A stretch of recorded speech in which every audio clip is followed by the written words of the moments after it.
નમસ્કાર, હું હર્ષ Rathod, India news ગુજરાતમાં આપનું સ્વાગત છે। સમાચારની શરૂઆત કરીશું રાજકોટથી। મોટા સમાચાર સામે આવી રહ્યા છે। જેતપુરની વાત કરીશું। 6 લેન હાઈવેની કામગીરી હાલ શરૂ છે, ત્યારે પોરબંદર, જૂનાગઢ સહિતના જિલ્લાઓમાંથી આવતા લોકોને રાજકોટ ગોંડલ હાઈવે ઉપર ડાયવર્ઝનને કારણે ભારે ટ્રાફિક જામ, ખરાબ રોડ રસ્તા સહિતની હાલાકીનો સામનો કરવો પડી રહ્યો છે।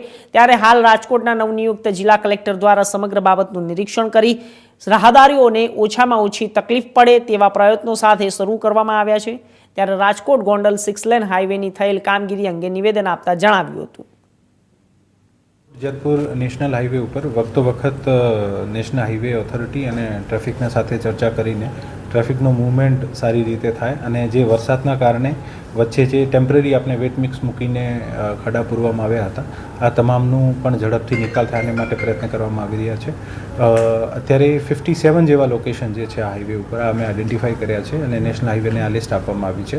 નેશનલ હાઈવે આના ઉપર પાકું ડીબીએમથી કામ કરે છે, જેથી હવે ફ્યુચરમાં વરસાદ થાય તો ખાડા નહીં પડે।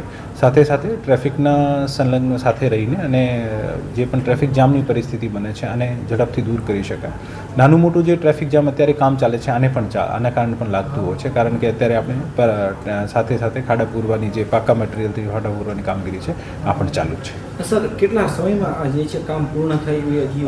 અત્યારે આ લોકોને જેટલા પણ ખાડા છે આને નેક્સ્ટ વિધિન વીક પૂરા કરવા માટે સૂચના આપવામાં આવી છે અને આ વીક સુધી જેટલા પણ ખાડા છે આના ઉપર આ તમામ જે વરસાદ નહીં આવે તો આ તમામ કામગીરી પૂર્ણ થઈ જશે। સર, જે કામ છે સમગ્ર પ્રોજેક્ટ છે એ હજુ કેટલો સમય લાગી શકે છે? કામ જે છે આની હજુ પણ આનું 42% કામ પૂરું થયું છે, લગભગ 58% કામ બાકી છે અને આની સમયાંતરે મિટિંગ થતી હોય છે અને ખરેખર આને સૂચના આપવામાં આવી છે કે પૂરતા પ્રમાણમાં મેન મટીરિયલ અને મશીનરી મોબિલાઇઝ કરાવીને